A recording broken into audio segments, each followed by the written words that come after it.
Hello, hello, hello, Grand Rapids and the world. You are tuned in to Grandstand Pictures, Women's History Month community conversation based on the book, A City Within a City, and the powerful women that have led the struggle for the Black community in Grand Rapids and throughout West Michigan. I am Victor Williams. I'm CEO of Grandstand Pictures, and I'm just here to invite you all to join us. And glad that you have joined us. And to welcome you is what I'm here to do. That's right. So let me tell you a little bit about Grandstand Pictures. Our mission statement. Our mission is to bring you on a journey of discovering narratives from our community's past, present, and our aim is to help define our future by elevating voices of resilience, ingenuity, talent, and unveiling the many unheralded and overlooked stories that truly make our community grand. And we hope to do this through our many films that we bring to the forefront. And we are starting with this first film, A City Within a City. If you all haven't read the book, I implore you to do so. But stay tuned to Grandstand Pictures and lock into our social media and join us on this journey of exploring the many incredible stories that our community has to offer. And next, I'll introduce my partner, the eloquent Mr. Rodney Brown. Thank you, Victor. Good evening, everyone. I'm Rodney Brown. I'm a partner with Grandstand Pictures and one of the organizers of the Grand Rapids Media Initiative and Film Incubator. Our film incubator is a community-based organization that articulates and convenes around issues of media literacy, narrative justice, and equity advocacy through storytelling, film, and including our first film, as Mr. Williams introduced, A City Within a City. Thank you all for being here. Really excited to learn with you today. And introducing Jasmine Fuentes is one of our partners. Hi, I'm Jasmine, and one of the things that we're excited about doing as well is offering curriculum, coming up with a really nice curriculum to foster community conversations about the material in this book and other films that we do. And so we're going to be having a curriculum for the schools that we're really excited about introducing to the Grand Rapids Public Schools, and then also through study clubs and community groups that want to have their own book studies and conversations as well through a really well-developed website with an award-winning curriculum developer that we're working with. And partner number 4 is Kimberly Williams. Well, it is my pleasure to be here with you all this evening for us to have this community conversation. In reading the book, A City Within a City, there were so many dynamic stories about how the women were propelling the movement forward. And in History Month, with regards to women's history, particularly this month of March, I thought what a wonderful way for us to have a conversation to highlight those past victories, as well as us talking about some of the victories and circumstances we're in today and how the two kind of can mirror each other. So I wanted us to talk about those stories, share with one another our information about our organizations, what we're doing in the community, and how we can collaborate and grow and continue to propel the Black struggle in Grand Rapids forward, and how we can develop systems and through our organizations to have equitable and sustainable outcomes for our people. So thank you all for being here. We have 2 wonderful facilitators tonight, and we're going to let them lead us through the conversation. I hope we all learned something and that we are open to hear and to grow, because again, we're not coming saying we know everything. We want to learn as well. So thank you so much. So your first host is Lakia Jenkins. She is going to be hosting and facilitating. And we also have Samika Douglas. Ladies, thank you so much. And the floor is yours. All right. Well, thank you, Kim. Thank you for having us tonight, and we appreciate this. It's super excited to be to share space with all these phenomenal women who are on my screen. Super excited to hear from you tonight and really just hear a history of Grand Rapids and those who have paved the way, and then also hear from some of the folks in the new generation who are doing great work here in Grand Rapids. So I'm going to hand it off to Samika. She is going to go around and introduce our panelists, and then we will move on to our next portion of the program. Thank you all. Again, I'm Samika. Thank you, Lakia, for that introduction. We want to thank you all again for joining us this evening as we have a conversation with some dynamic women of color. I'm going to ask all the panelists to actually introduce yourselves. I will come around to you based on your name on my agenda. And I ask that you please introduce yourself with your name, your organization or business, and a personal motto that you live by. And I will start that off with Miss Maggie Hinkins, excuse me. Again, your name, business, organization, and a personal motto that you live by. I'm Maggie Hankins, serving as president of the Grand Rapids Study Club at this time. I'm also a member of Negro Business and Professional Women's Club that I have been a member of for years, and a retiree from Grand Rapids Public Schools. And my motto that I live by is do unto others as you would have them do unto you. And I think that kind of sums it up. Yes, it does. Thank you, Ms. Hankins. Next, we're going to have Ms. Beverly Drake.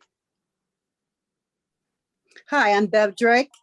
I'm retired from the field of public administration. I was the executive director of ASSET, which was the Community Action Program and Michigan Works for about 20 years. I am glad to be here with all of you women, and I love to see the youth and vitality that you all are sharing. One of the things that I remember to look at is always look back so that you won't forget from whence you came. Thank you, Ms. Drake. Next, we're going to have Ms. Granderson. Myrna Granderson. I'm a registered nurse, not retired, but a registered nurse, and one of the founders of Harambee Black Nurses due to the illness of Black people who refuse to read as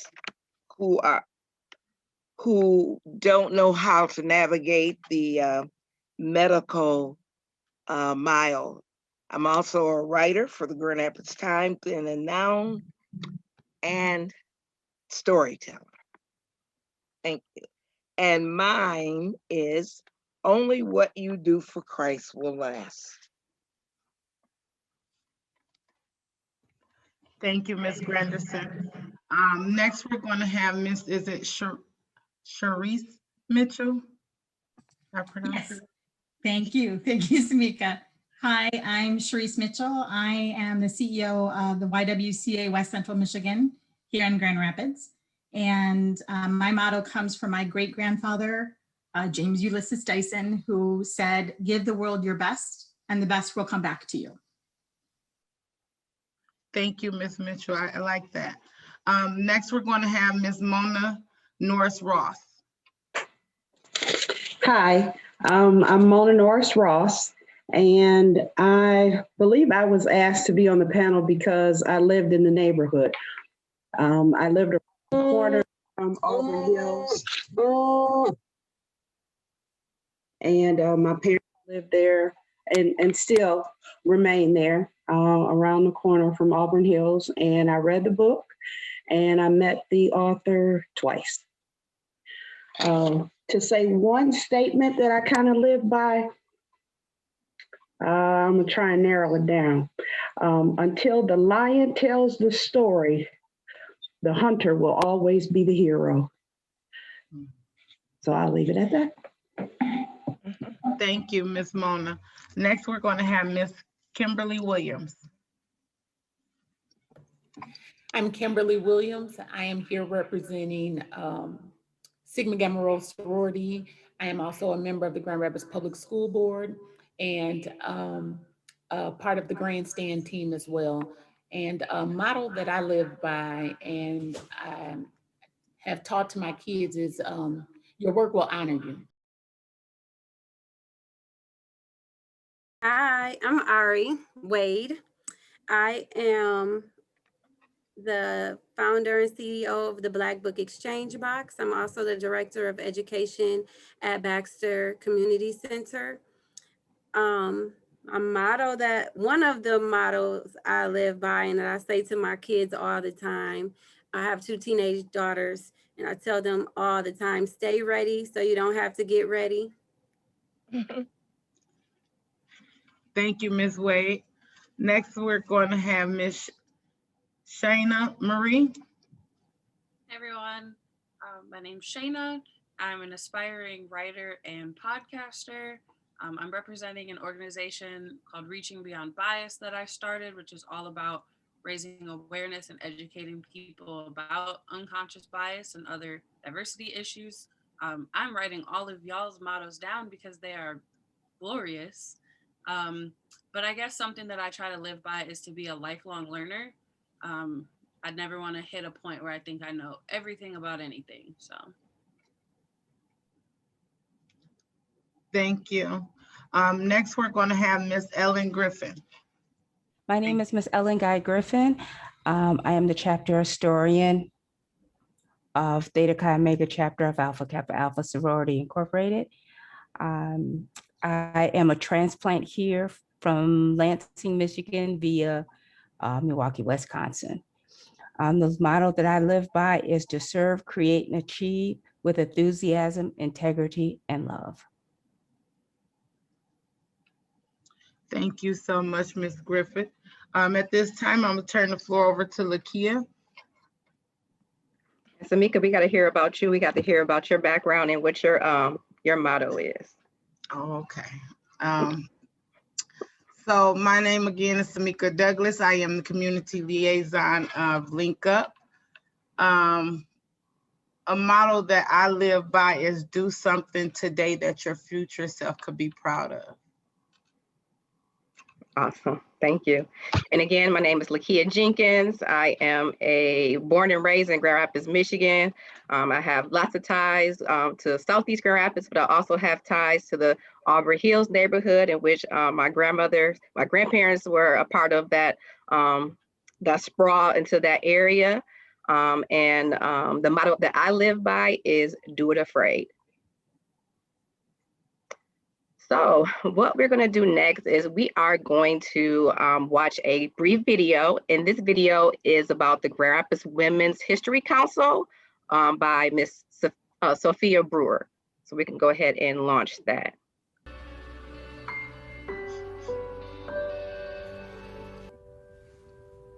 Hello, everyone. My name is Sophia Ward Brewer. Today, on the last day of Women's History Month, I want to applaud all the women in Grand Rapids who are currently working to break down barriers and to fight for the rights of others. I hope that the trail we leave today will make it easier for those who follow us.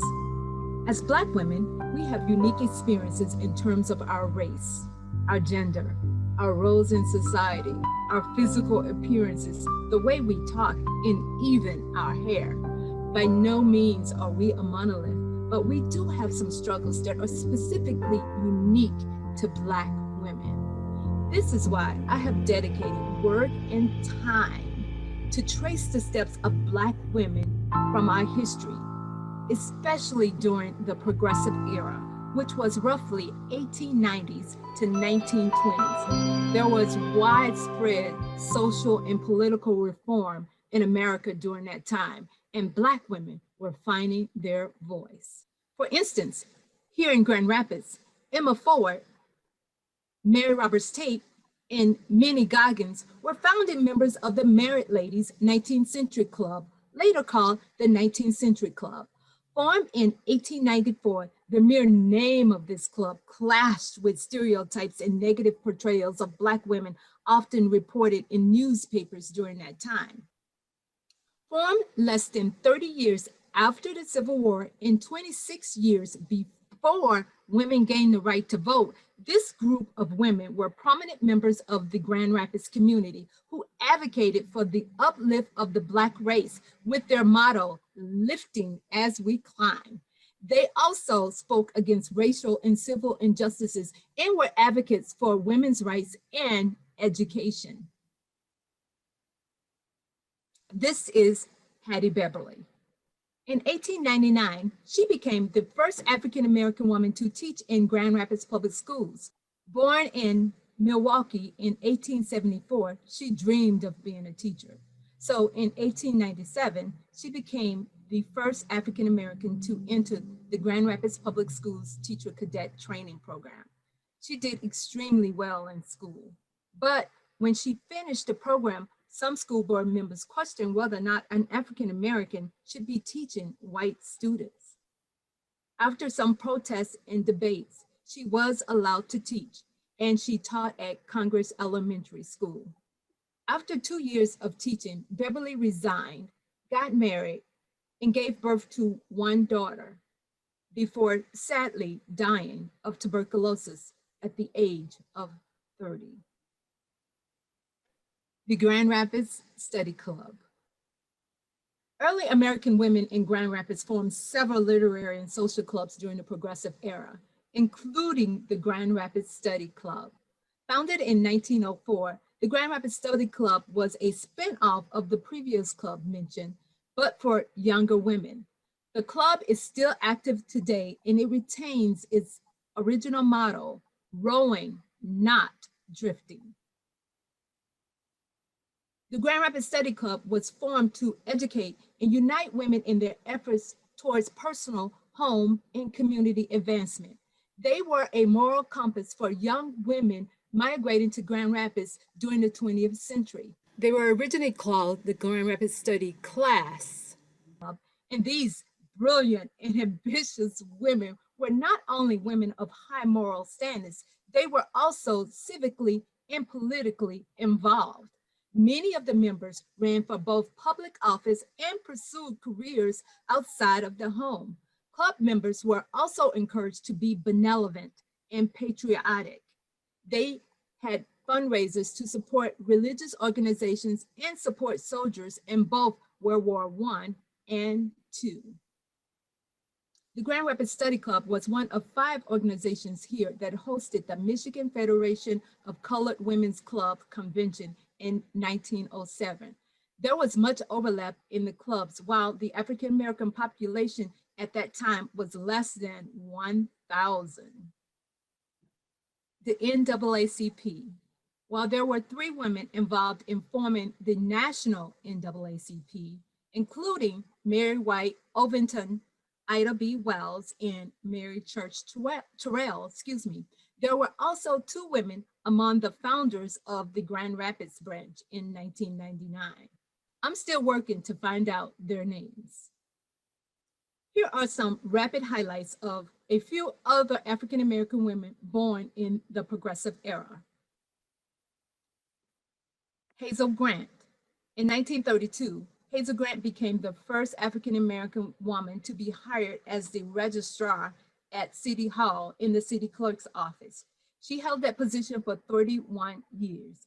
She joined the NAACP in 1922 and served as president for 2 terms. She was a member of the study club.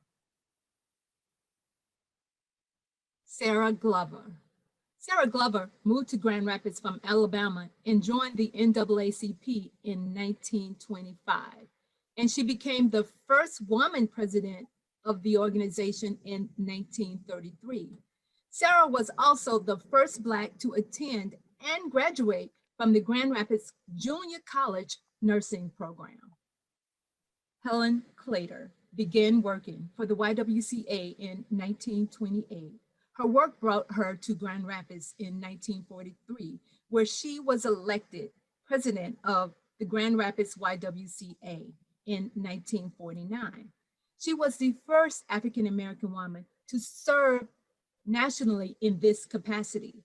In 1967, she was elected to the National Board of Directors and served as its president until 1973, when she retired. In the late 1940s, Helen Clater was appointed to a committee to study racial problems in the city of Grand Rapids.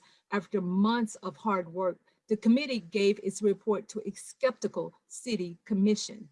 The facts and statistics in the report were so startling to the commission and to the community that the Human Relations Commission was formed. The commission evolved into the Office of Equal Opportunity, now the Office of Equity and Engagement. Ethel Cole was a humanitarian. Cole's campaigning for human rights began while attending high school when she was refused service at a local ice cream parlor. Her family sued and won the case. Throughout her life, Cole was active in the NAACP, Urban League, and Family Life Council. At the age of 68, as a Vista volunteer, Cole taught English to Latino and Vietnamese children. In 1951, she ran for the Grand Rapids Charter Commission, thus becoming one of the first Black women to run for elected office in the city of Grand Rapids. She was also active in the Grand Rapids Study Club. In 1955, Harriet Woods Hill became the first African-American female police officer and began her career in the juvenile division of the GRPD. In 1977, she became the first female detective on the police force. In 1951, Hill was the first African-American woman to run for school board. That's all I have for now. And remember, we don't know what we don't know. So let's evolve together. Good night.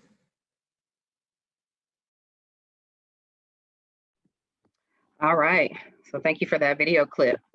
So we're gonna kind of stay in this vein, talking about the history of Grand Rapids and the phenomenal women that have kind of paved the way for where we are at today.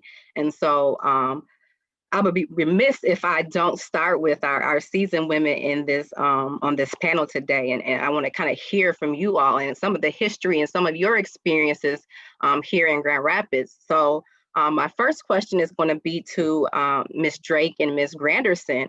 And so as we kind of recall the book, A City Within a City, and we just kind of recall the video that we just watched, the book and the video speaks on organizations such as the Women's Study Club, the NAACP, the Urban League. Do either of you have any experience working with these organizations? And what do you feel like their impact was then and their impact is now? I can speak to that. I was a member of an organization called the Coalition for Representative Government. And that organization was in effect from the mid-1980s to the mid-2000s. And we worked collectively with the Urban League, the NAACP, the YWCA, the Grand Rapids Study Club, Ministerial Alliance, sororities, and African-American churches to unite behind electable candidates in nonpartisan elections. We only collectively worked for the nonpartisan elections, but we could individually also do our thing with the partisans. We raised funds, we did radio and TV shots, we dropped literature, we walked and knocked, we dropped leaflets, and we were successful in approximately 20 elections. Because prior to that, what had happened was the Black people didn't have a collective point to come to. So there may be 5 Black people running for the same office. And that, of course, dispersed the vote. So we decided what we would do would be to bring all of the people together, all of the actors together, and that we would have them sit with us and talk to us about who they were and what they would do in that position. And then we would have an election and we would get behind the person that won the election. 2/3 vote 3 times. So it was really collective work. And the women, and I would just like to give a shout out to the women, some of the women who worked in that group for over 20 years. And that was Ellen James, Teresa Weatherall O'Neill, Dolores Robinson, Yvonne Sims, Sandra Jennings, Anita Watson Phillips, Berthel Archie, Tony Spencer Beatty, Edith Calloway, Dorothy Butler, and I know for God's sake, I have forgotten some. But we believe that we did a great thing for those years. And of course, as organizations go, they mature and they get tired. And a lot of younger people, thank God, came up and picked up where we left off. But we were, I think, a very important contribution to the city of Grand Rapids. And I am a Grand Rapids native, so I know all about the book, and I appreciate that book. And I also appreciate the work that the organization that I belong to did. Thank you. Thank you for that, Mrs. Drake. Mrs. Granderson, do you have anything to add to that?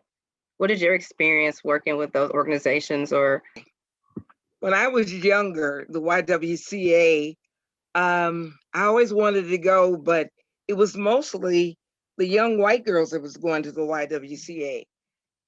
The reason I really started having more faith in the YWCA is when I worked there as a manager for breast and cervical cancer. The African American woman was dying of breast cancer. And it was because she was not getting the information. Well, I really couldn't believe it. I thought, I know people, I'll just go out and I'll talk. I'll get them to get their mammogram.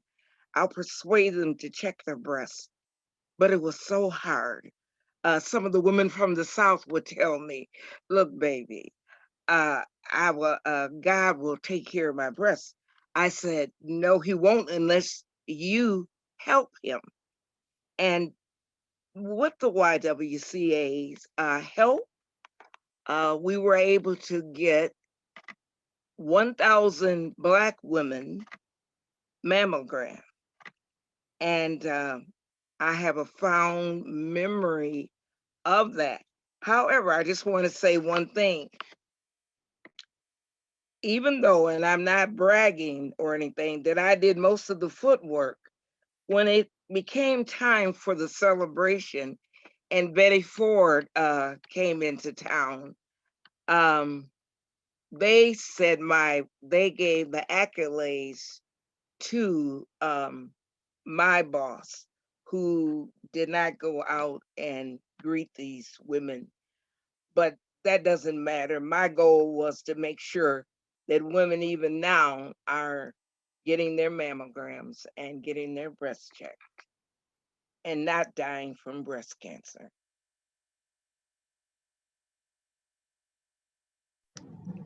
Thank you, Ms. Granderson. So we do have a few more questions for all the panel.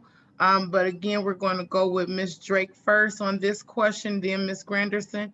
And just to anyone that is watching, if you do have questions that you would like to ask our panelists, we ask that you do use the Q&A option at the bottom of your screen, or either leave it in chat and we will get to those close to probably the last 15 minutes of this conversation.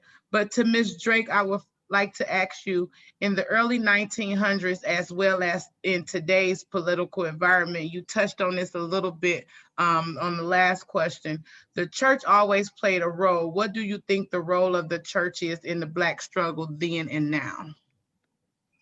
I believe the role of the churches has increased more lately, because as you see what's happening in the world today, membership is decreasing. Things are happening everywhere. We're in the midst of a pandemic. We need to revert back to our roots. We remember how strong the churches were back in the day. That was where everybody learned how to talk, how to speak, how their manners and everything, the respect, and all of that came from our churches. Our churches collectively have so much power that, to me, it is one of the institutions that needs to revitalize itself and help our Black people. Thank you, Ms. Drake. Ms. Granderson, would you like to add anything to that on that question? What do you think the role of the church is in the Black struggle then and now? It definitely has changed since we were coming up. There was a thing called Sunday school. We do a lot about public schools and counting how many students are going to be there. But Sunday school does not get counted. And that's where early training comes in to learn about God. And if you learn about God, you're going to learn how to treat other people and to know what He can offer. As the music began to change, so did people. You would hear them say, I'm going to go to that church, but they don't play good music. They don't play they don't sing the latest. Back when they would do the old Watts call, the old deacons would bring would sing and people would copy after him. And so now we are really, I don't know to say that it becomes club-like, but we look at preachers to make sure that they can really preach. So what do they mean by really preach? Is that to bring the word, or do they have a great mechanism or a hic, H-I-C, that seems so great? And so also, my last thing about the church, there was a time people could come in and speak about politics.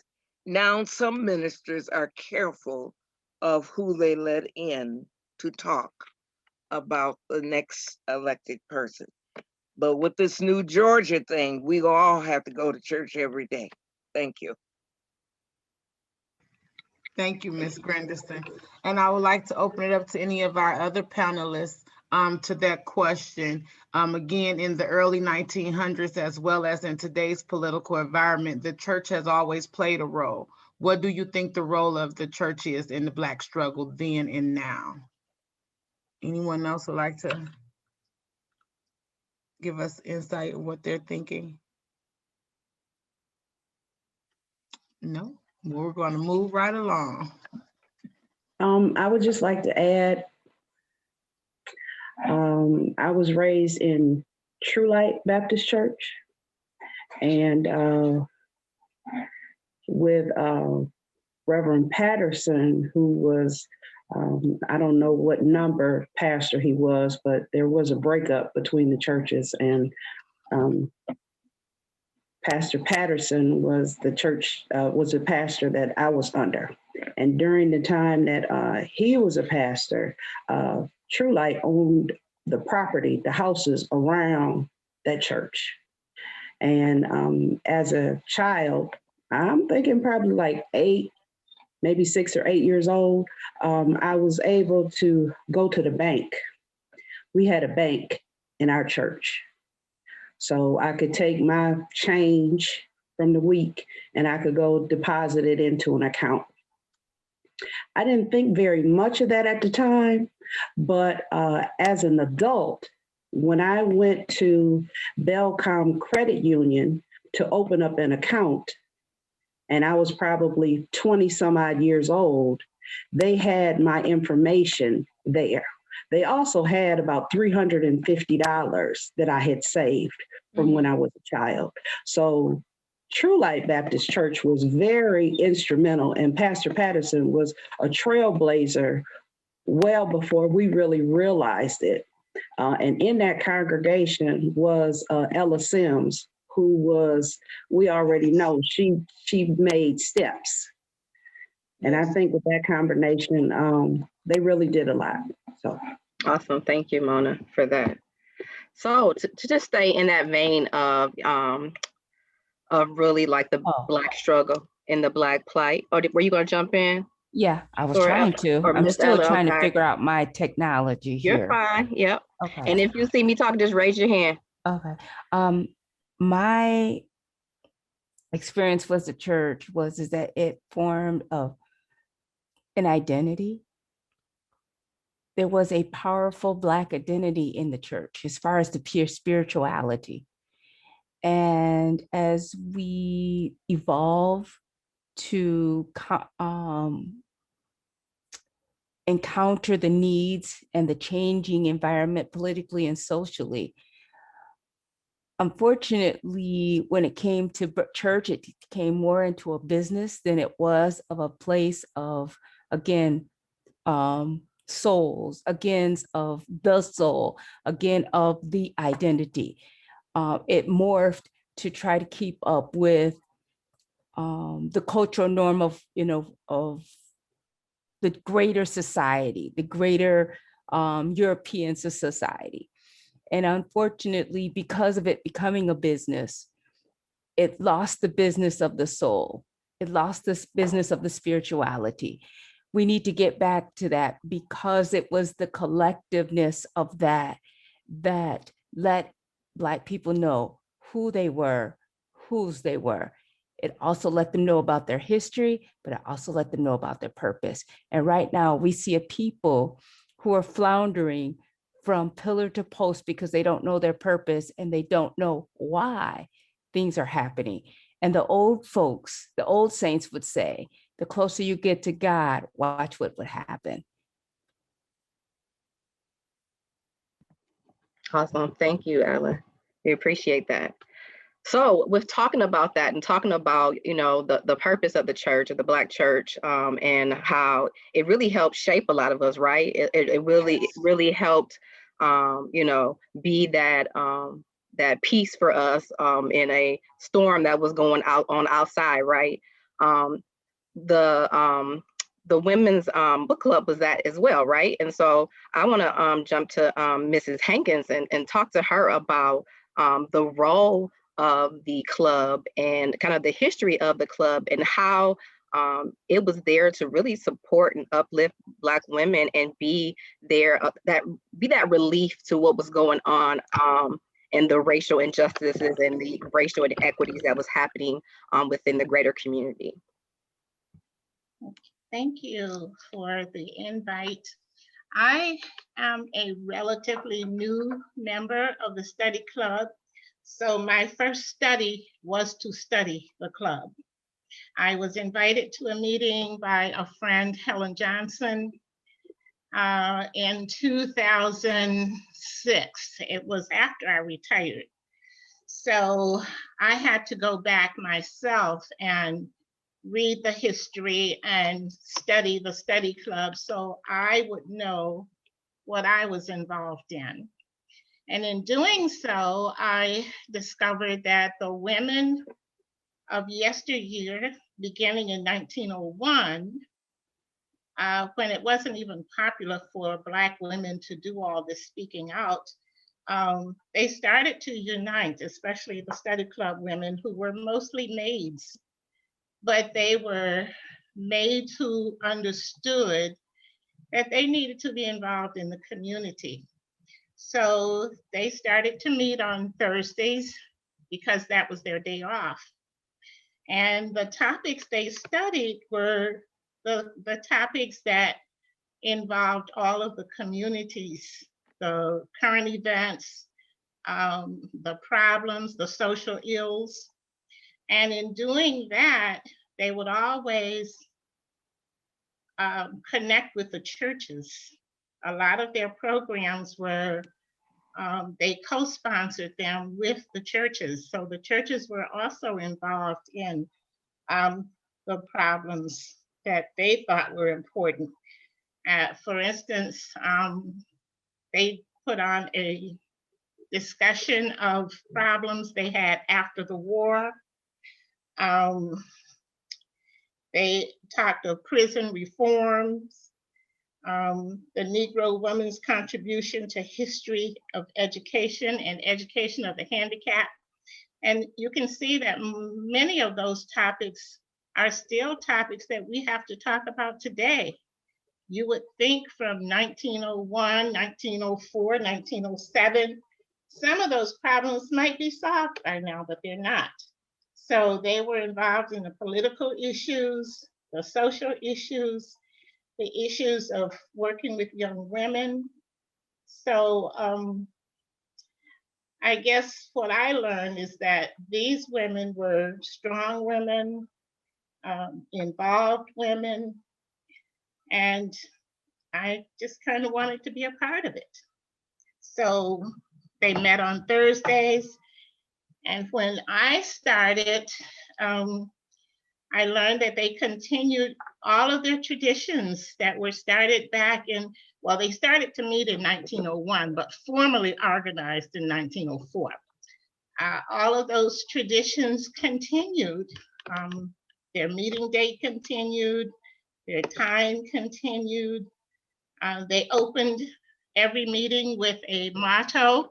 So when we were asked to give words that we live by, it reminded me of the women who started the study club, because that was how they took the role. And they had a song that they sang, and I guess the words to them must have meant a lot because we still use them. The song is "Abide with Me." Abide with me, fast fall the eventide. The darkness deepens, Lord, with me abide.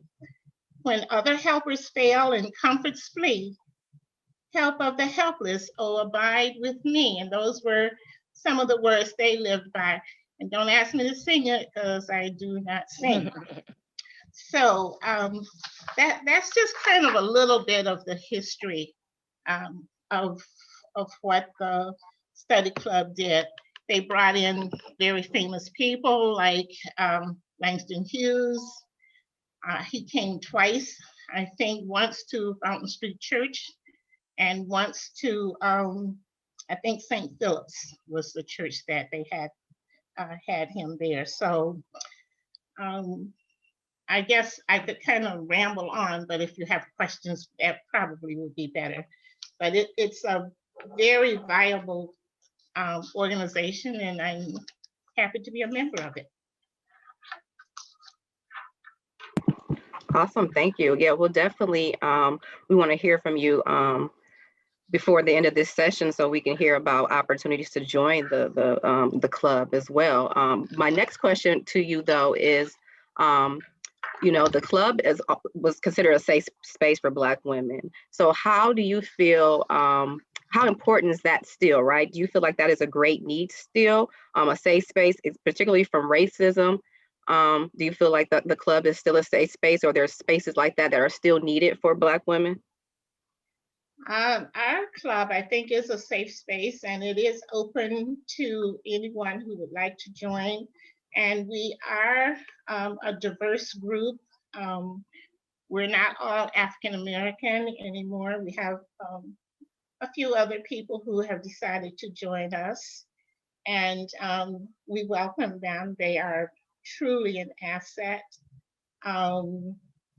I think if you're looking for a club that is partly social, but partly involved in political problems and political solutions, or community problems and community solutions, then the study club would be a good place for you to come. We say partly social because we like to have a little fun and laugh and talk and get to know each other personally, but we do involve ourselves in many, many problems and questions that come up in the community. Thank you, Ms. Hankins. So for those of us who are familiar with the book, A City Within a City, one term that is always lifted up from that book is the term of managerial racism. I feel like that term has been coined by Todd Robinson, and it's something that if you're doing kind of any equity work within the city of Grand Rapids, you've probably heard in various spaces. So let's talk about managerial racism.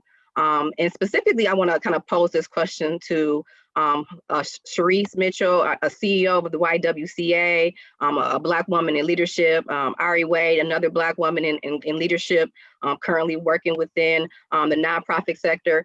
Share your experiences as you kind of grew into your positions, or your pathway into where you are as Black women in leadership, and some of the experiences that you might have had, and what resonates with you when it comes to the term managerial racism.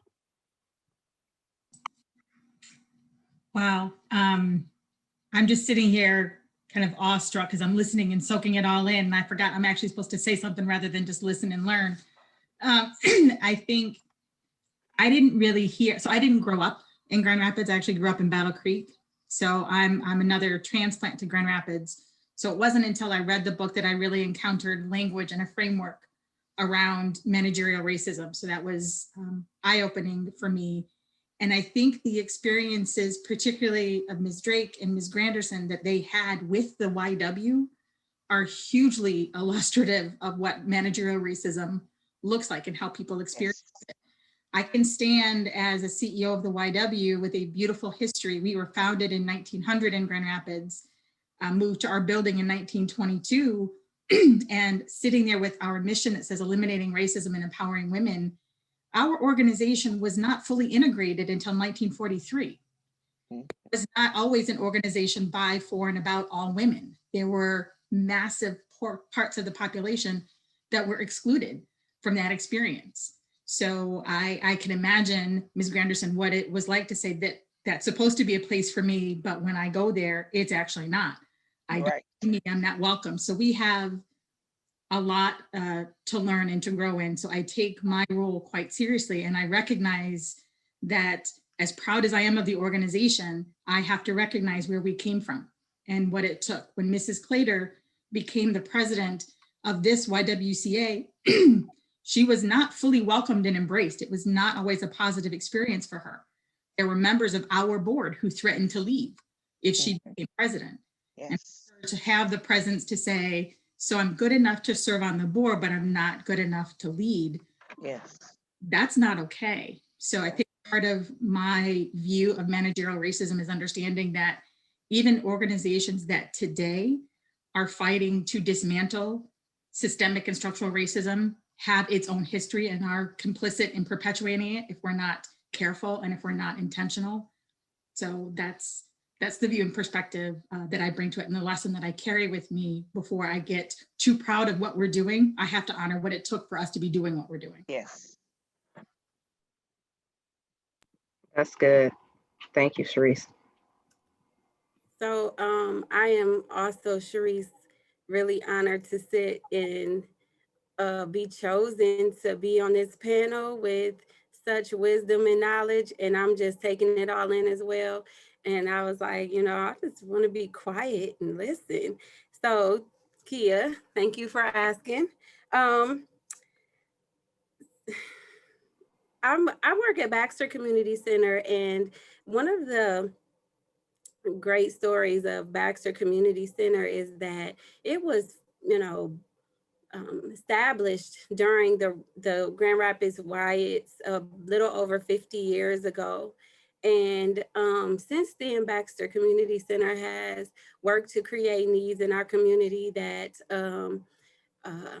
the neighbors have expressed, or just things that we know of. So our, different pillars have all been birthed out of a need of our community. I'm also a product of Baxter neighborhood. So I grew up in the 80s in Baxter neighborhood, and my parents still live right up the street from where I work. And so I've experienced both sides of this building, its effect on our neighborhood, as well as being able to work for the organization. I'm also very proud and fortunate to come into Baxter about 3 or 4 years ago when the administrative, the CEO, the executive director kind of changed, and I work under someone who is very knowledgeable about managerial racism who leads me through that. She is a dynamic leader. And so I've also worked in spaces where it was a lot of Black people. And so I have not felt the direct impact as I would say others have in different organizations. However, I do, as a neighbor, as a community member, have seen a lot of changes from our community center over the many years, where I think that decisions were made for our community that didn't directly impact us positively, that were meant to, like with gentrification, we seen that happening. We seen that firsthand because I live, right streets away from Wealthy Street. I seen them beginning to make changes in our neighborhood that we thought were, to impact us, but that wasn't the real idea. And so then other things happened in our neighborhood that while we thought that we were getting a new park, it wasn't really for us, And so I seen, so while we felt that we were being seen, the vision wasn't even for us. And I think that's the biggest takeaway I got out of managerial racism, and just as a community member more than as a leader in an organization. And we can open up to the full panel if there was anyone else who wanted to respond to that question around managerial racism and how that resonates with them and their experiences with that here in Grand Rapids. Okay, hi, I would like to address that. Me being a transplant to Grand Rapids and working as a professional in the healthcare field, managerial racism also trickles down to the employees, the people who you actually work with. And what I've come to realize is that in the structure of managerial racism, the employees get the impression that when African Americans come to the workplace, there is a spot for you, and you don't go from that spot.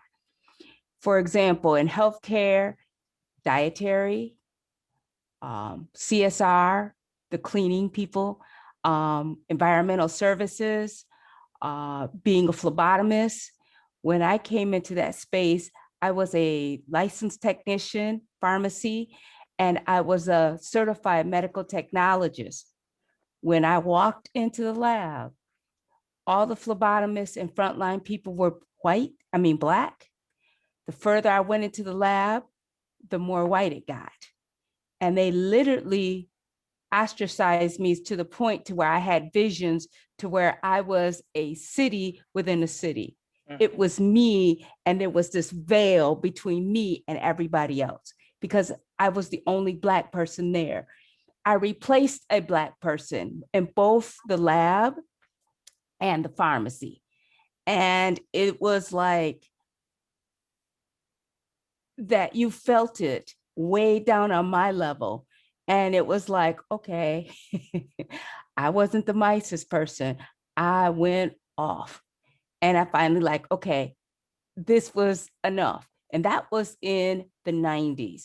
So I think because of managerial racism, for me as a person who wanted to elevate, to learn, to contribute, it literally, you have a glass ceiling for women, but there was really a cement ceiling for Black folks, intellectuals who really wanted to learn, to contribute, to grow. And you didn't have to have the managers do that. You've just instructed the employees who you work with. They did it all on their own. So, for me, still it had a great impact because I had to navigate between Miss Ellen and Ellen. I've had both experiences where I would light into, I remember lighting into the director of pharmacy at a local hospital, lit into him good. And I was done with, I'm sure when they saw my name, they just basically say not rehirable. So, I think with that, that really impacts the experience and the talent for those who come through the public schools and who want to contribute to the city that they live in, and they leave Michigan and never to return. Thank you for that, Ellen. Did anybody else want to jump in? Yes. I can remember going to getting into the nursing program at Grand Rapids Junior College, Community College. And the head of the program said, when she saw me, she said, we tell all of our gals to become practical nurses first. And then you can go in the registered nurse program. And I told her that I was not a gal.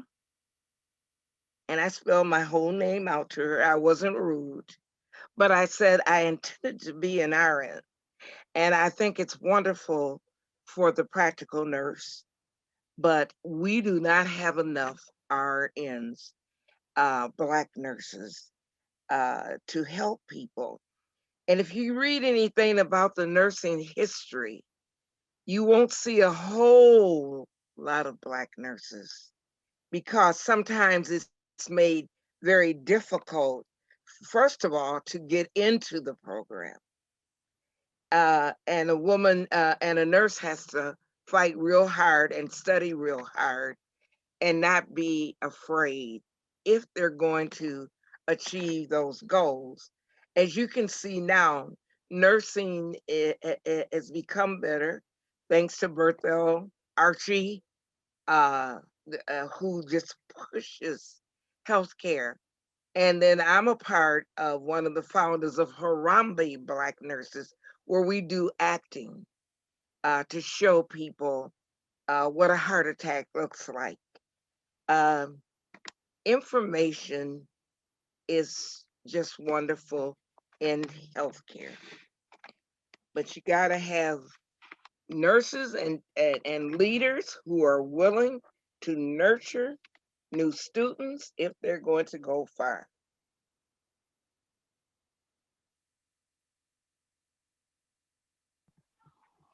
Thank you, Ms. Granderson. Lakia, Anybody else you want know, to jump in?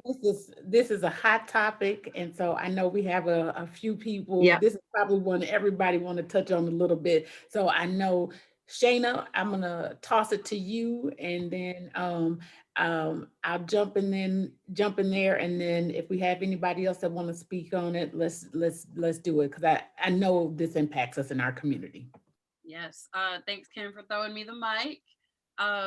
I'll keep it brief because, yeah, I know everybody's already kind of spoke a lot of truth on this, but to me, when I think about managerial racism in Grand Rapids, I think about just the aesthetics. You know, it's all of these businesses downtown that, you know, claim that Black Lives Matters, but yet behind closed doors, how are they treating their employees? And I know, Miss Ellen, you described what sounds like, you know, tokenism, where it's like, oh, we got a spot for you right here, but when it comes to actually progressing beyond that spot, there's too many barriers in place, or even hostile work environments just from those microaggressions from people that aren't even in those managerial roles. And it also reminds me of the term West Michigan nice, which I recently did some writing about. So it's that idea of these polite, you know, tactics that appear to be, you know, these do-gooders who want to be down for the cause or down for the culture. But when it really comes down to it, they're white supremacists in disguise. Absolutely. And one of the things that I experienced, and I'm sure Mona could probably chime in about this, as state employees, we always kind of got the heave ho with your personality doesn't quite fit. But I got the credentials, and I have the will and the drive and the experience. However, my personality was what I was told doesn't quite fit, which I don't really know what that means. So I still haven't figured it out. I've been there 20 years now, over 20 years, I haven't figured it out. But I do know that that's a term that's quite often used. When I worked for a private company, they tossed it around as well. It was just like, you know, we don't have to do that much with you, or we won't allow you to advance. And those were the words that were used a lot of times. But I did have an experience where I had to encounter the gatekeepers that were Black. So we do have those in our community who are put in place to keep us in our place. And they don't mind being the only ones. In fact, they prefer it that way, and will do what they can to make sure to keep you closed out of those opportunities. And you know, I wonder many times, do they even know they're being the gatekeeper, or were they selected specifically because of how they have moved in the community or in the job or in the workplace, that, oh, you're a perfect person to do this job. I don't even have to ask you. You're already displaying those attributes that'll get the job done for me. And so we sometimes forget about how we play a part in that system, and that we want to be cognizant to not be that person.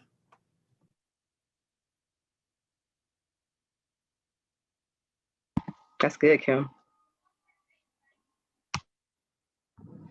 Okay, thank you for that, Miss. If I may Yes. interject, we're the all-purpose utilized species. There is something for all of us to do to contribute to our demise. They figured that out because of their fear. We're very impactful. We're very strong. We make change. Managerial racism ensured how can they use that change to ease their fear. And they have capitalized on it. And they've had a lot of time to do it. And they stayed wait up at night, but they figured it out from higher management all the way down to the low peons. And then just to add to it, other ethnic groups.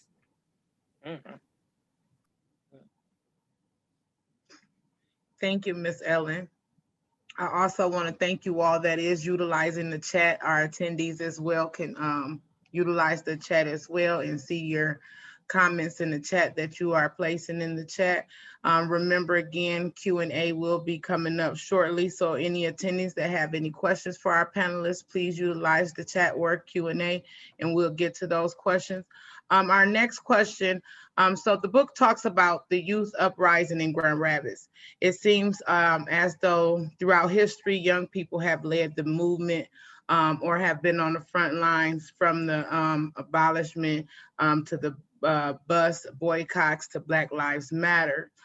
So it appears that our youth are always on the front line. Why is it that Black children in particular are found on the front line of the struggle? And do you think that is applicable today here in Grand Rapids? And this is open to all panelists. I will ask though if Shayna could answer that first for me. I was right ahead of you. I'm like, let me go ahead and jump in because I know I'm the young little baby voice on the panel. But honestly, I think that it is our duty as young people to carry that torch, because we've had so many people put in work before us, and if we don't see that work through, we're gonna start all the way over eventually. So I do think that it is essential that the young people are on those front lines. We are the ones that see how the past is shaping our present and potentially our future. Like we're the ones that set those trends. We're the ones that drive, you know, the narratives oftentimes. So I think it's not only, you know, intentional that we're there, but I think it's our duty. I think it is 100% our responsibility.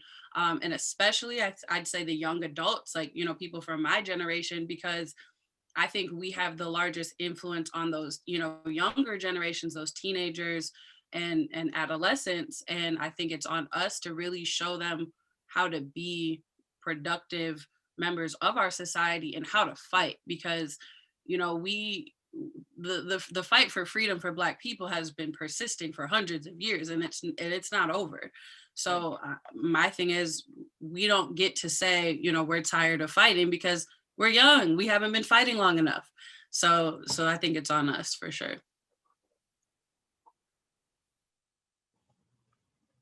Thank you, Shayna. Anyone else? Okay, me again. One thing that I got from the book is that when the Black students were protesting, when it came to managerial racism, that stuck in their craw because they wanted control. You can't control something like that. And in their minds, they felt that a population of majority Black was unmanageable. And their whole modus operandi was to manage this criminal. And even then, they called them a criminal element. They called them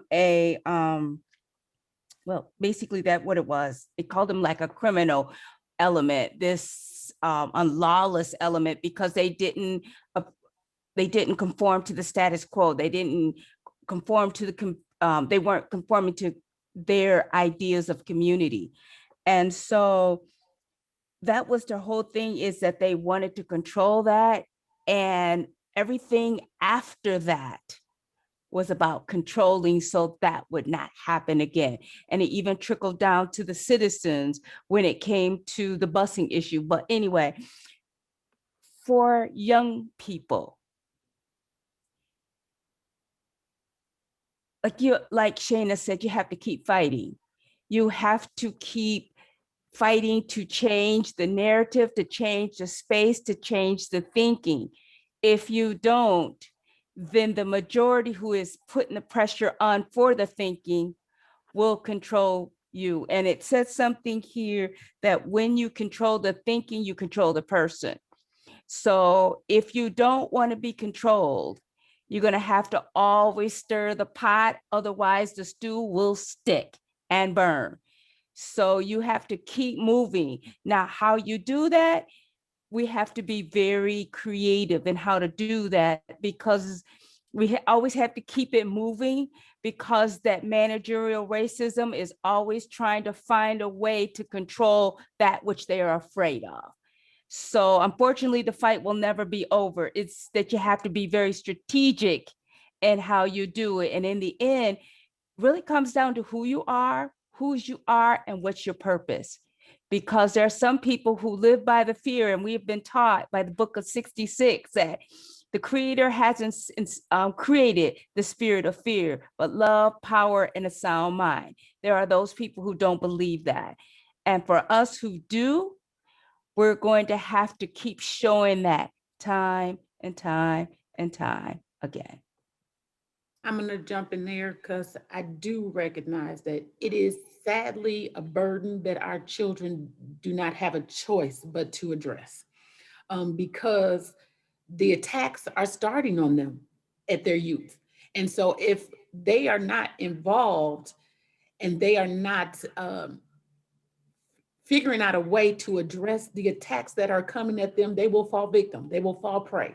And so it is imperative for our young people to be involved. It makes me think about, and I'm in criminal justice. I've worked in law enforcement my whole career.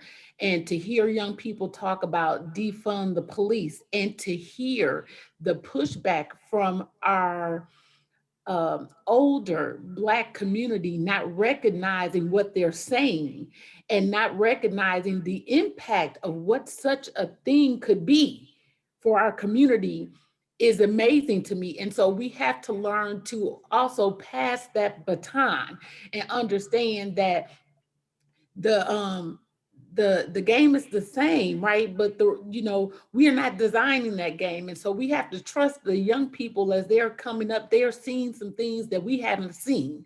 They are adapting to it. And so we have to trust that they know how to lead and not be hindrance and roadblocks to helping them to be successful. So I just want to challenge us and put that out there to the community, we got to make sure that we as the older community are not blocking them, and that we are supporting them, and that we are pushing them forward, because again, the system, you know, as you said, you got to stir this pot.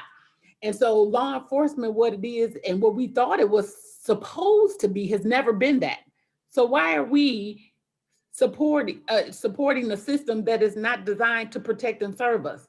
Why are we sending our tax dollars there and idly sitting by saying, yeah, let's keep doing that?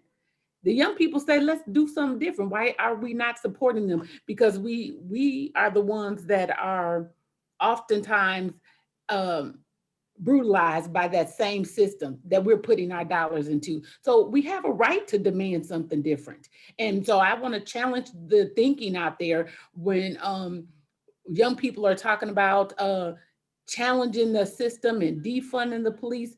Think about that, and let's make sure that we're removing ourselves from being barriers to that and supporting our young people as they go out there and fight that fight.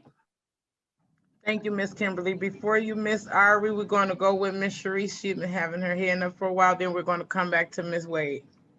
Sorry, thank you. I was so incredibly moved, and I wasn't thinking about young people in this space until Shayna spoke up. And what it brought to mind for me was, I don't feel bad that the torch is being passed and that we are demanding a lot. I appreciate the fact that we are leaning on and calling in young people, because the perspective that they have is different than ours. Yes. The perspective that I'm talking about is that sense of collective efficacy and that sense of abundance. I think when we think about power, we have been socialized to believe that power is finite, it is limited. So we keep fighting ourselves for a limited amount of power and space and leadership and voice. And young people come in without that socialization. They come into the space assuming that there's plenty for everybody, and we can create more if there isn't enough. So that concept of defunding police comes from a place where people are saying,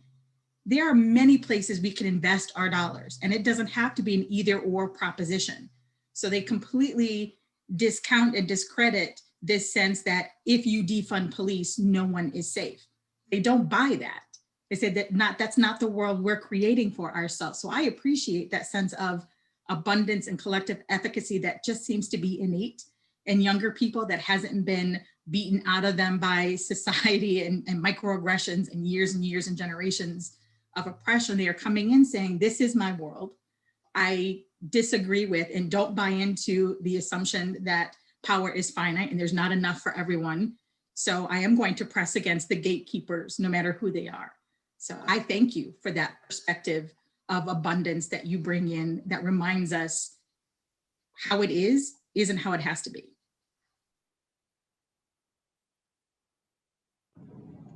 Thank you, Miss Sharice. Okay, go ahead, Miss Wade.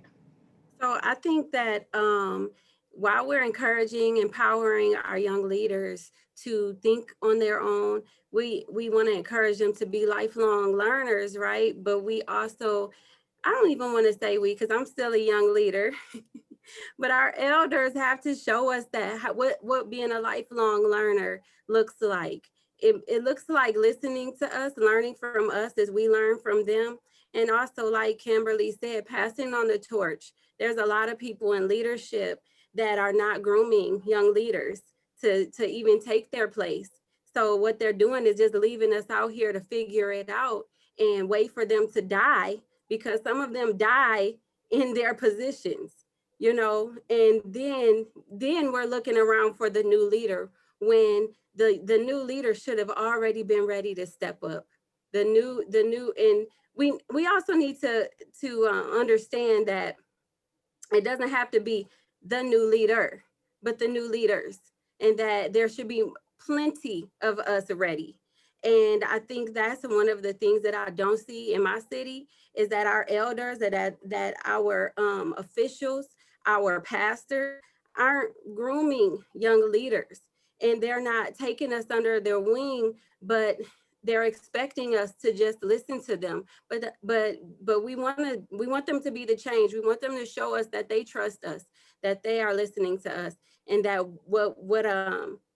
what we feel is real and valid, and what we think is real and valid, and our experiences are real and valid. Because we didn't grow up in the 60s don't mean we don't know the struggle. You know, we're seeing our peers being killed in the street, you know, just like 40, 50 years ago. So I think that it's important that as I grow and as I, you know, continue to lead, that I don't leave anybody out, anybody younger than me, that, you know, I see that in, grab them and talk to them and show them what it's like and listen to them, learn from them. I think it's important that we, as we reach back, we need to reach forward as well.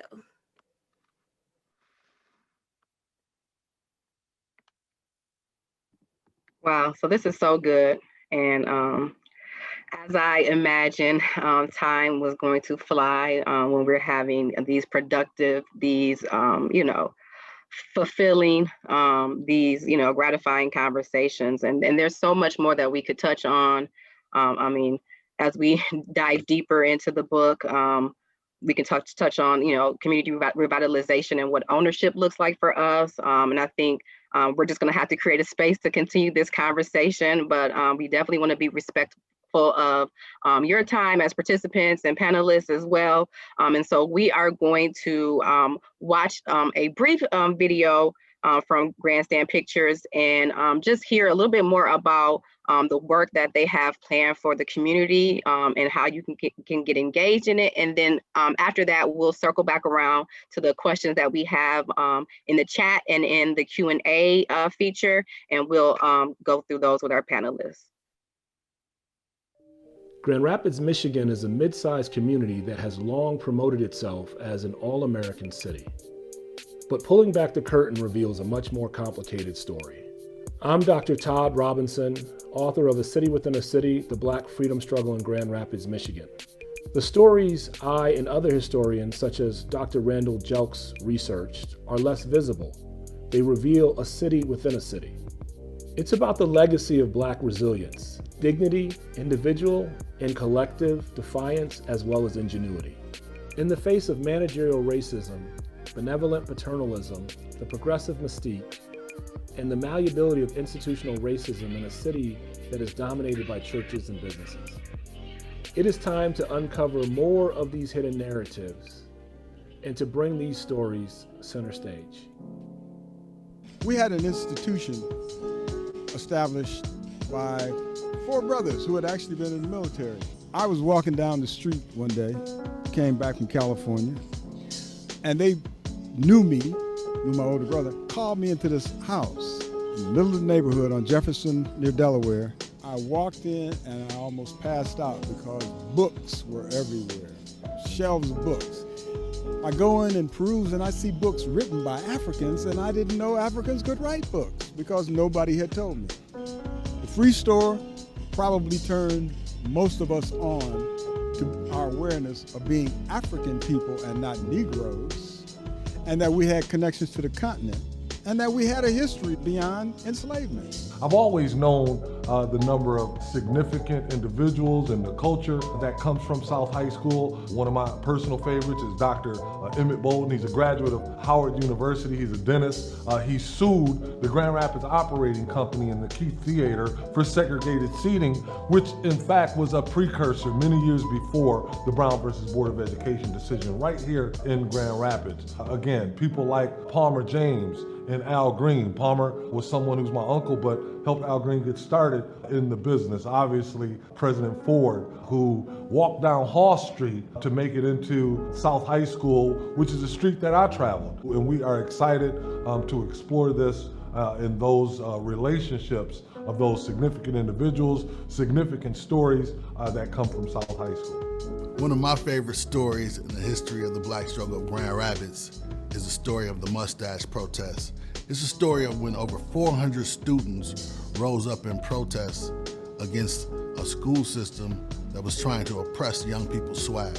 Can you imagine that? They weren't having it. Many of the leaders of that protest and that movement grew up to be the leaders in our community today.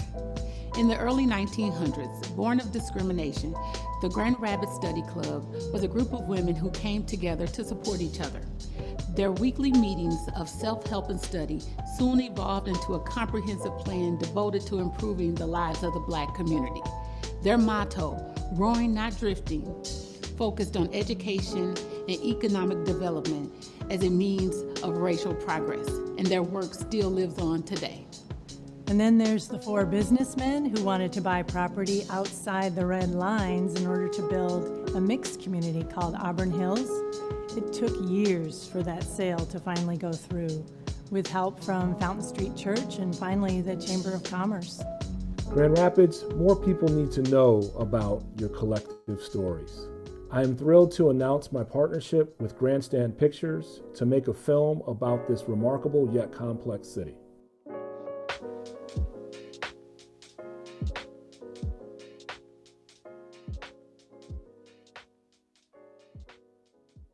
Awesome, awesome. All right, let's jump into these Q&A questions. I did have one question in the chat, and it seemed as though we just watched a little video from Grandstand Pictures. Does anybody want to share what they would like to see in this film? What topic they would like to see discussed that we either talked about tonight or we haven't had a chance to touch on? I'll just talk about the like the progressive Republican kind of movement in the narrative about how, you know, the Black community was really piling behind these progressive candidates. And I think that was introduced a little bit before they went in depth about like the managerial racism. So I found that fascinating because, you know, you see figures like, you know, Candace Owens or, you know, any of those other conservative Black folks that they get on Fox News to make comments. So that's kind of what that reminded me of. But, you know, I know there is some truth behind Black people being kind of that original conservative Republican Party. And I don't think a lot of people understand why. So that's something that I would love to see a little bit more in depth in Grand Rapids. I'd like to see focus on, since school has been out, perhaps an organization that could push reading and writing, because kids have been out of school. And when they were in school, some of the reading scores have not been what they could be. And it's not necessarily the teacher's fault. Sometimes it's the student's home life. So I say in a nutshell, if we're going to grow new leaders, we also have to make sure they understand and that they can read and write in order to be good leaders. That's good. Thank you. And I think we didn't get a chance to touch on that today, but we have Ari Wade here, who is the founder and owner of the Black Book Box Exchange, which, you know, focuses on literacy and focuses on Black kids seeing themselves in books. And so focuses on Black authors, Black characters. And then we also have folks and some sisters representing Black Greek letter organizations here that we didn't get a chance to touch on, but those Black Greek, those sororities in particular have youth groups, and the purpose of most of those youth groups are to really focus on education and also to be that that handoff, right? That to hand off the baton to the younger generation. These professional women are in different spaces, and they are creating networks and relationships with these young girls, and allowing them to really have experiences that they might not have experienced. So hopefully what we can do is maybe, and I'm putting the pressure on Vic and Kim and Rodney and John and Jasmine to maybe put some of this stuff and share some of this stuff on the Grandstand Pictures like Facebook page, and continue to share this information since we did run out of time. So I'm gonna hand it over to Samika. You can go ahead and pull up the questions in the Q&A or anything else that was dropped in the chat box. Thank you, Lakia. So we did have a couple of questions, and as we said, we are over a little bit of our time, but I did want to still honor the attendees questions. The first question I have is, I'm gonna shoot this to Miss Kimberly Williams. How do you express yourself as a Black woman, but not carry that stigma of the angry Black woman because you express yourself stern, but in a respectable manner? Well, I don't know if that question should have come to me because I don't think I have actually navigated that system quite as well. So I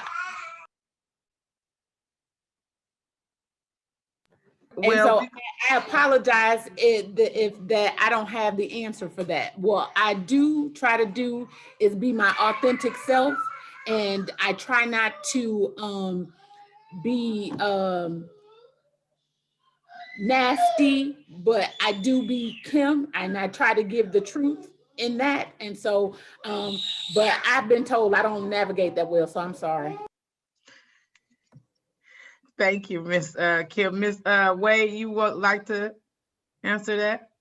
I say be that then, because sometimes you might just be angry, and don't worry about somebody thinking that you're the angry Black woman, because if you're angry, that's who you are, an angry Black woman. And I think that it's important that we, like Kim said, be our authentic selves and be unapologetic, because sometimes because we speak up, people learn. And so don't silence yourself.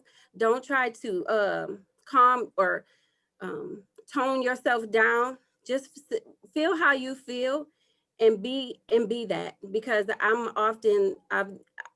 if I'm angry, I'm angry. I know how to be professional. I know how to articulate myself. And if you felt like I was angry, I probably was. And so that's that. Can I jump in briefly? Like what Miss Granderson said, when you read well and you write well, you're able to speak well. You're able to use and wield words to where even though you may be the angry Black woman, you'll know how to use your words constructively to be able to get your facts and your point across. Also, that was displayed on national television with the members of the Talk, with Cheryl Underwood and with Osborne. Osborne got ripped a new one. She was peeled like an onion for her white fragility.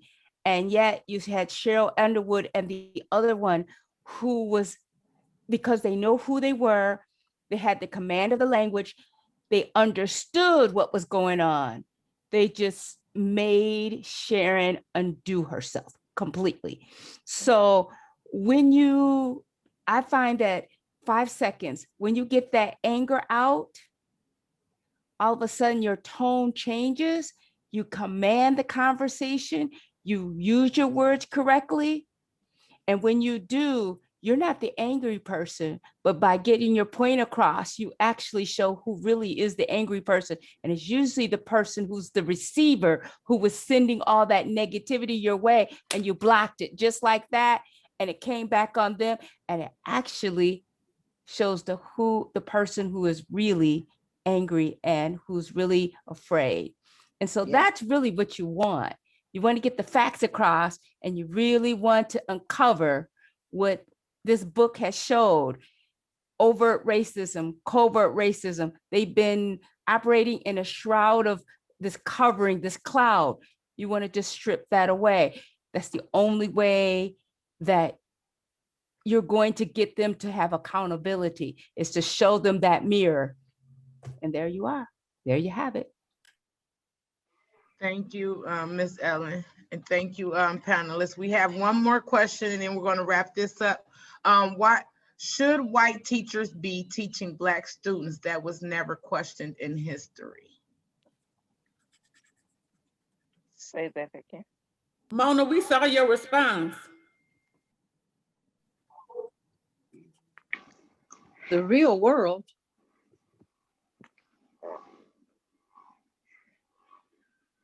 What was that, Ms. Drake? I said, this is the real world. Mm-hmm. We do not have enough Black teachers to teach all of our Black children. Mm-hmm. So what we have to figure out is, what do we do to these white teachers to make them teach our Black children, to make them have expectations, to make them deal with our children? That's what we have to do. We have to figure that out, because we don't have enough Black teachers. And we have to advocate.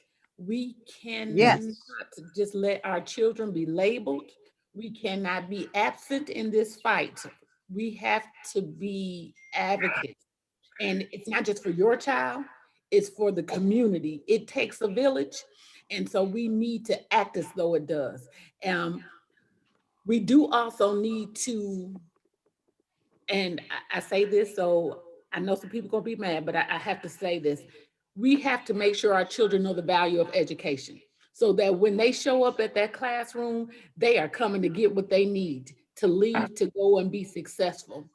And know that that tomfoolery is not accepted at home. And so we're going to make sure that this place of education is indeed that, and that the education is valued.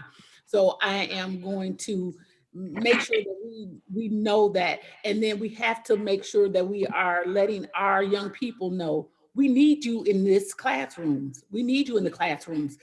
If we want to be the change, we have to be the change. And so we are, as a school board member, I'm just telling you, we recognize that 70% of the teachers in GRPS right now are Caucasian females. You know, so we have to be willing to go ahead and educate ourselves as a community, become teachers, go through the licensing process, and not just be the substitutes or the parapros. And then we can have impact in that regard, because our children need to see us in the front of the classroom. Well, if I could add just a couple notes with that. The look that you saw came from a conversation that I had with my granddaughter. And I asked her, she's a third grader, how was your day at school today? What's going on? Well, she says, well, my day was okay. And, you know, she already knows we got some issues with her teacher. And she made a comment that a parent was coming into the classroom that day. And I was like, oh, well, that's good. A parent is coming to the classroom. And she said, well, the teacher had to take her sign down. I said, well, what do you mean the teacher had to take her sign down? She said that the teacher has a sign that she puts up on the board, White Lives Matter. And this is a classroom full of African-American children, and there's the one white teacher. So I just I really didn't even know how to finish processing that. But that my granddaughter had enough insight to know that the reason why she took the sign down was that one of the parents was coming into the school into the building that day, into their classroom. So she had to take that sign down. And let me just add this. We may not have enough teachers certified, African-American teachers certified. However, my first teachers were when I was raised at the beauty shop. My teachers were when I went to church. My teachers were when I was involved in the Delteens. Those were my teachers. Those were the ladies that I came across that taught me how to act and how to be appropriate, and made sure I was available for things within my own personal life. So you come across teachers within the Black community that may not be certified, but they are teachers. And my first teachers were my parents in my home. Yes. If I may jump in, I piggyback off of Miss Mona. When it came to my children, I didn't hold nothing back. That's one thing. Our children are more resilient and smarter than we think they are. They can handle a lot more than we think they can. It is said that our children are a composite of both their parents, and we're supposed to elevate them to be higher than the two put together. They're supposed to be the two that became one.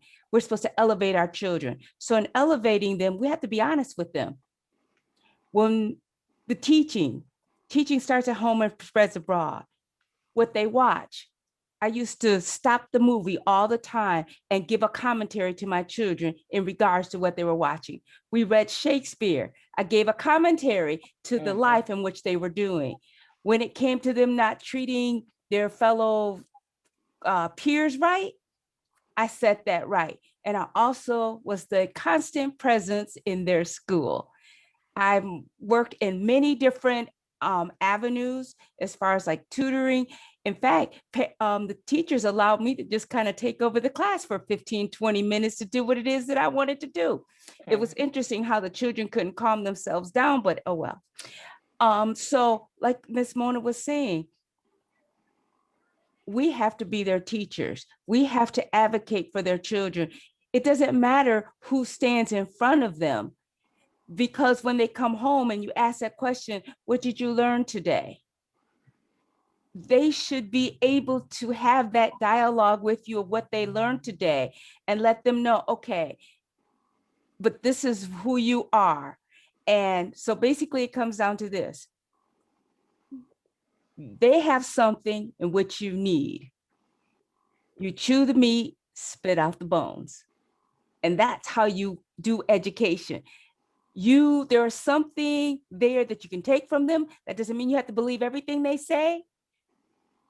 You chew the meat, you spit out the bones. And how they know what that is in discernment is that they learn it from home.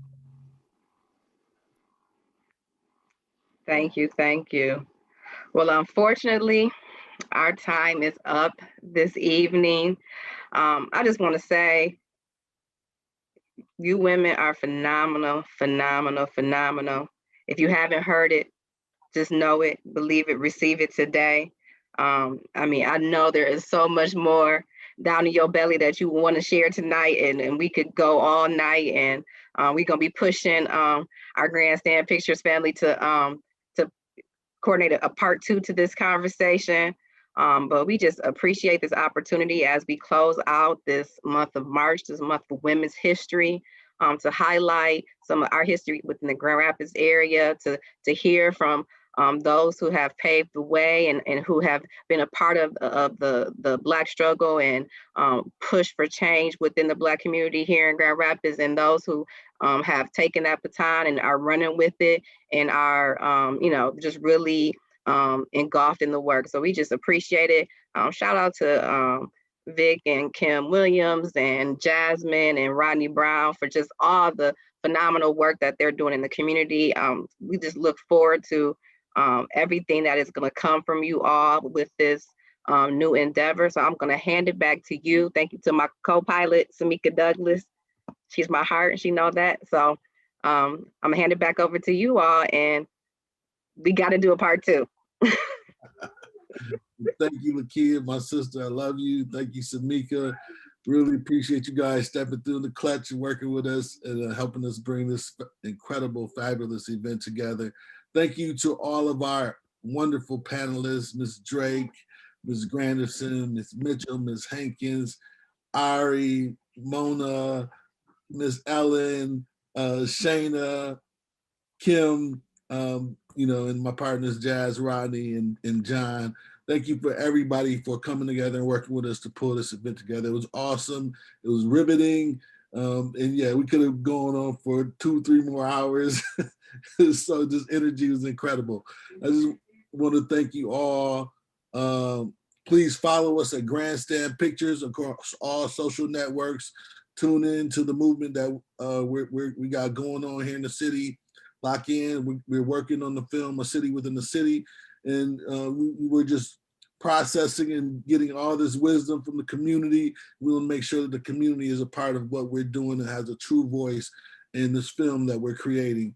And so we just really want you all to lock into the social media and just keep us informed of what's going on. If we're going right, we're going left, keep us going straight on the path that we need to be going on. And we just thank you all for joining us tonight. You all were incredible. And we might have to come back with that part 2. People requesting that part 2 in the chat, So I think this is going to be really popular with social media. So I will And be this will giving you be- guys a call. This will be on social media, won't it? We'll be Yes, posting. we will be posting the video to our social media. So like I said, tune into the Grandstand Pictures Facebook page, Instagram, Twitter, and YouTube. You can find it on all of those networks. So Share it. lock in, and we will be posting it soon, but we'll keep you guys posted and we'll be in touch. Thank you all for joining us this evening. We Thank appreciate you. you. You're incredible. Bye. Okay, Thank thank you. Thank you, Ms. Hankins. Thank you, everyone. Thank you. God bless you all. Yes, thank you, Ms. Henderson, God bless Ms. you. Hankins, Ms. Granderson, Sora Ellen. Good to Thank see you you. very much for the opportunity to speak. Yes. Thank you, Ellen. We enjoyed Yes. Thanks for holding it down, John, back there in technology. Thank you guys for Yes. doing Pleasure. this. Mhm. Thank This you. was wonderful.